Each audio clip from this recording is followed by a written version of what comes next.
Hi everyone. Today we have discussed the next point of this chapter, rise and the spirit of the Christianity, and that is the birth of the Jesus Christ. आज जो हम लोग point discuss करने के लिए जा रहे हैं, ये आपका birth of the Jesus Christ के बारे में कहा गया है. ये पॉइंट क्या है नहीं है, इसके बारे में हम लोग डिस्कस करेंगे.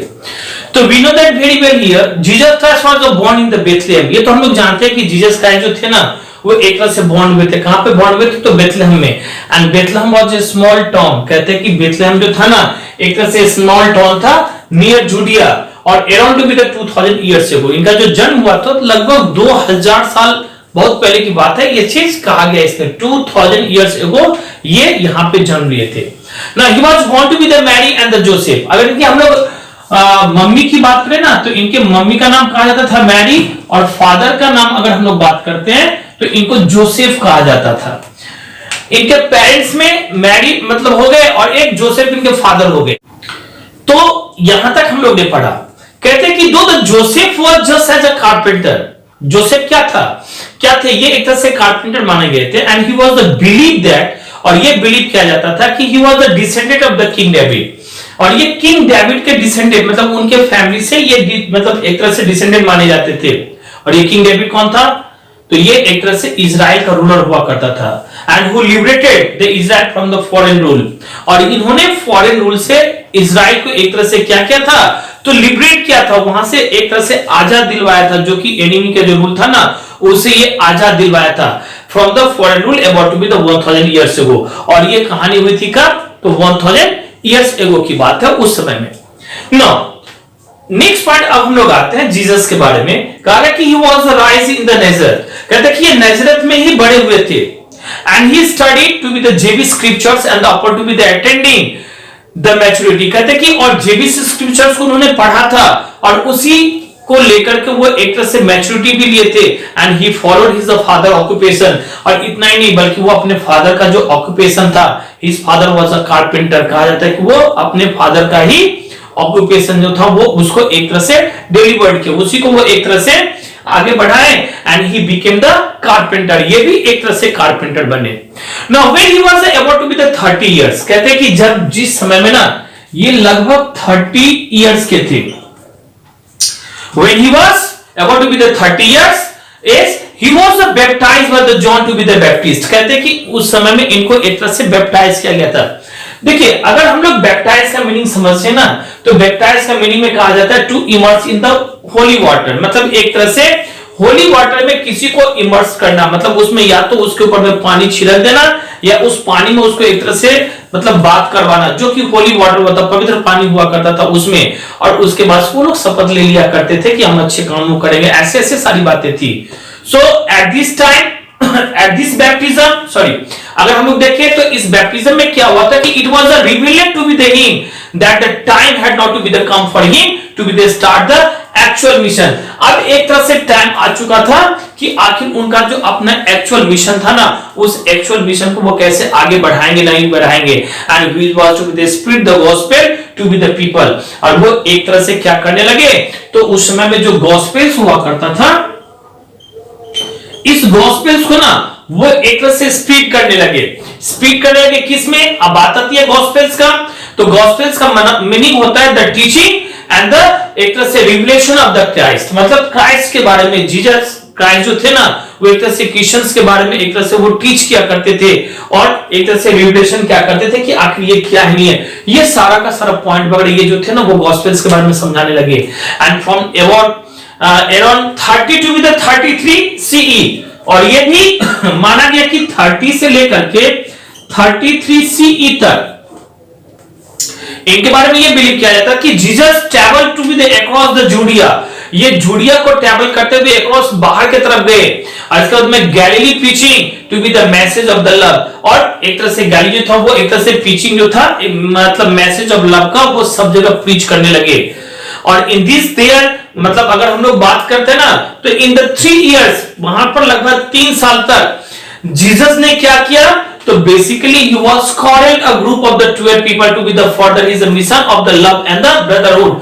इन्होंने 12 मतलब अपने पीपल के साथ, अपने शिष्य के साथ में ग्रुप बनाए.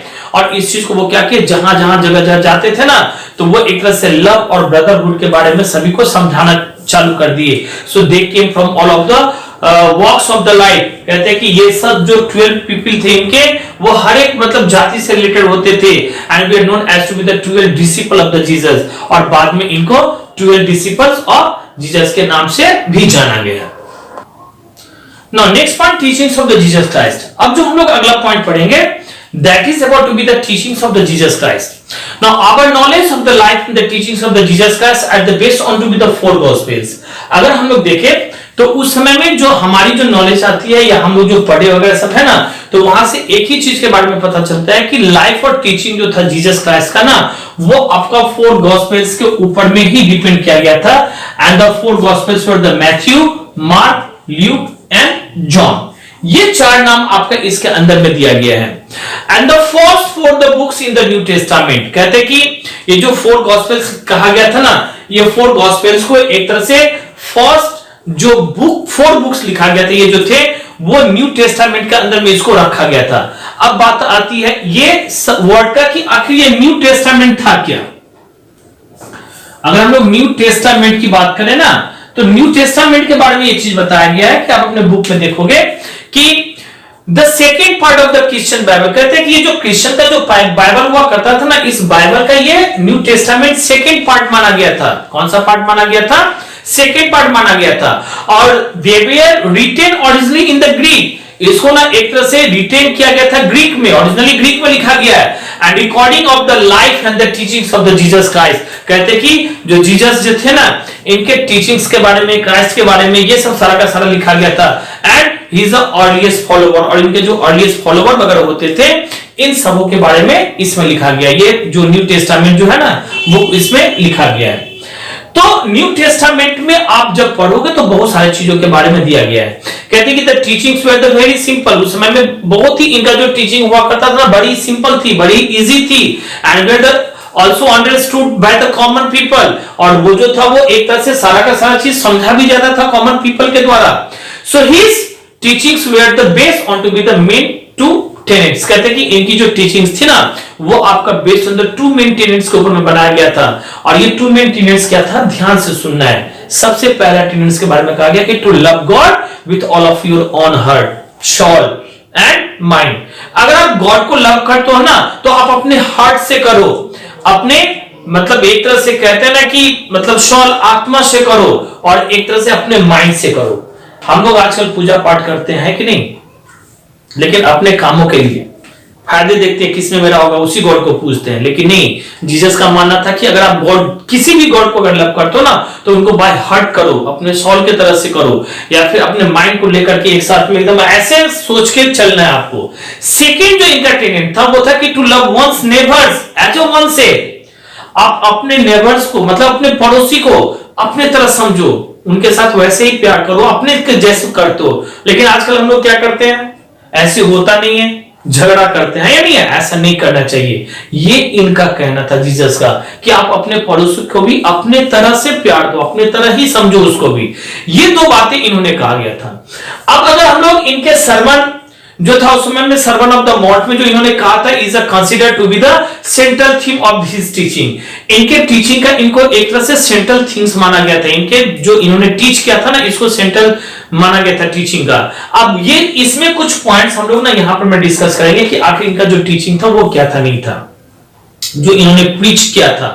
सबसे पहला point, God was one and the only the supreme power. God क्या थे, गॉड क्या है, एक है, इनका कहना था, और वही सुप्रीम पावर के रूप में जाना जाता है। Second point, he wanted the people to believe in the love. वो चाहते हैं कि पीपल एक तरह से बिलीव करे, किसमें, लव में, and lead a peaceful life, अपना लाइफ कैसा रखे, peaceful, and consider the every person on the equal and the ये रिनोंस टू बी द हेटेड। मतलब एक तरह से आप कंसीडर करो, सभी को अच्छे से मानो, इक्वल मानो, और इतना ही नहीं बल्कि आप एक तरह से रिनोंस हेटेड की तरफ रहो। मतलब क्या, किसी से घृणा वगैरह भी मत करो। To formally and publicly announces to be that you have a given to be the something, ऐसे एक तरह से अपना लाइफ को लेके चलो। फिर इन्होंने कहा कि he wanted to be the people to not only the forgive their enemies. इन्होंने एक चीज और भी कहा कि सिर्फ अपने एनिमीज को, दुश्मन को आप फॉरगेट मत करो, मतलब सिर्फ माफी मत करो, but to love them as a well, और इतना नहीं बल्कि उनको और चाहो, उनसे और मतलब मिलकर रहो, उनसे प्यार से मिलकर रहो। इतना तक इन्होंने कहा। हम लोग दुश्मनों से क्या करते हैं, अपने दुश्मनों से और मतलब झगड़े करते हैं, नहीं, बल्कि हमें एक साथ में मिलकर के अपने दुश्मनों से भी रहना चाहिए, उनको अपने तरह ही प्यार देना चाहिए। तो क्या होता है कि आपका दुश्मन भी आपका दोस्त बन जाता है एक दिन आकर के। इतना ही नहीं, फिर इन्होंने कहा कि people were the suppose to be the pure at heart, आप हार्ट से क्या होगे, पूरा का पूरा एकदम सही रहोगे, एकदम पूरा का पूरा प्योर रहोगे।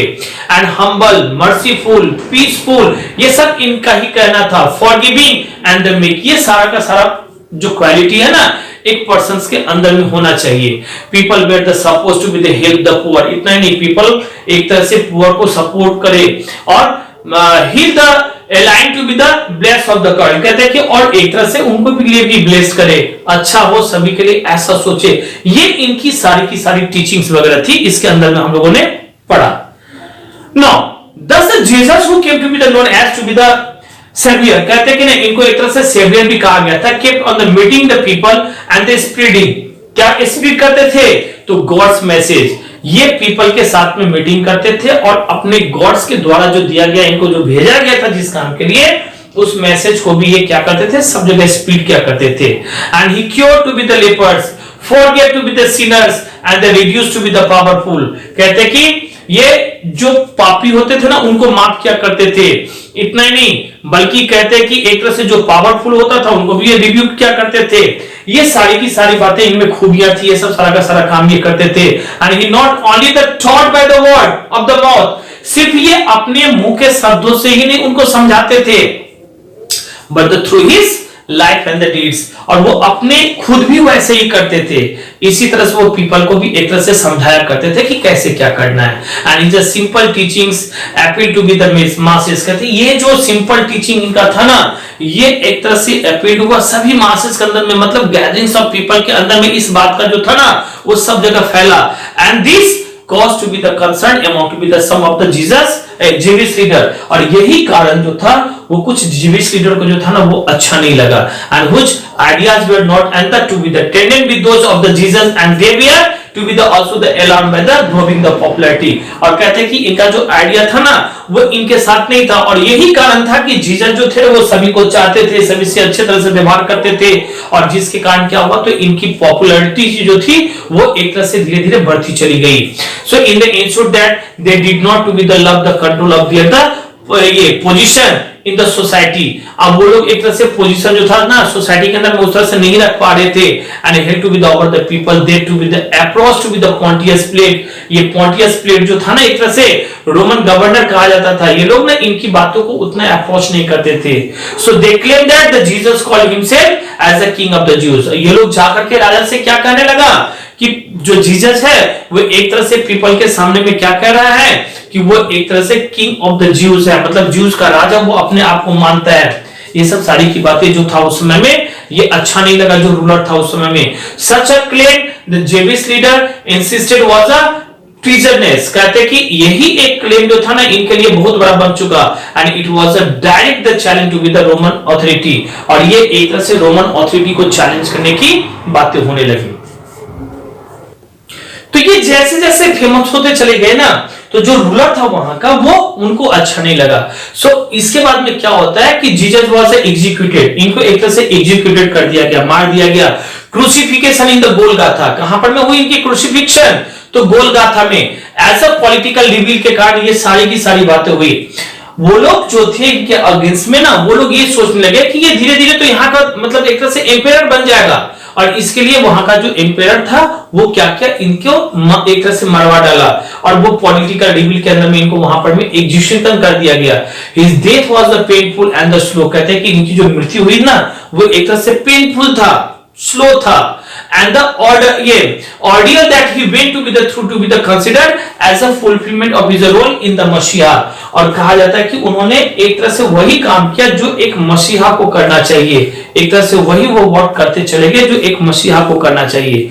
After his death his body was placed in the seal Tom, कहते हैं कि मरने के बाद में इनके बॉडी को ना एक तरह से सील टॉम में रखा गया, लेकिन इनके फॉलोवर का क्या मानना था?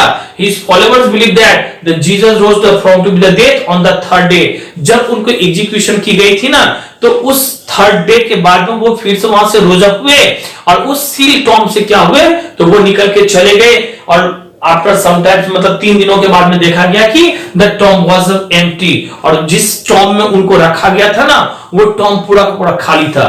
So this event of the Jesus rising from the dead is known as the resurrection. कहते हैं कि जब वो डेड से फिर जिंदा हो गए वहां से, तो ये चीज को जो था ना, एक तरह से मतलब जीसस राइजिंग कहा गया, राइजिंग फ्रॉम द डेड, इसको एक तरह से रेजरेक्शन के नाम से जाना गया. Now this day is celebrated as a Easter, और तभी से ये दिन जो है ना, एक तरह से ईस्टर के रूप में जो था वो सेलिब्रेटेड किया जाने लगा.